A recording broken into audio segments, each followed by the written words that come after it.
Beethoven's gift. Beethoven was a great composer of classical music in the 1800s. Many biographies have been written that narrate his dominance in the music world. But do you know what really makes him special? Even though millions of people got to hear his multiple masterpieces, he never did. Beethoven wrote his best pieces after he went completely deaf. His partiality toward classical music developed when he was very young. He wasn't interested in anything else as a child. When he was 5, he learned how to play the piano. From then, nothing could stop his passion for writing and playing music. When Beethoven was 20, he began to lose his hearing.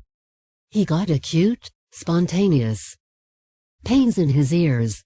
His hearing kept getting worse over time. It was inevitable that he would eventually lose it altogether. It was very hard for him to keep writing music. He lost the virtue of patience, and he became notorious for his aggression. Still, he never stopped trying.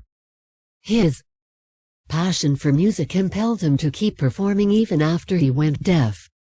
He couldn't hear himself play, but he knew that his creations sounded gorgeous. His final concert was held at a huge banquet. He gave the musicians a cue, and they began to play. He directed the concert with all his heart. He couldn't hear the music, but he said that he could feel it. Overall, performance was one of the finest in history.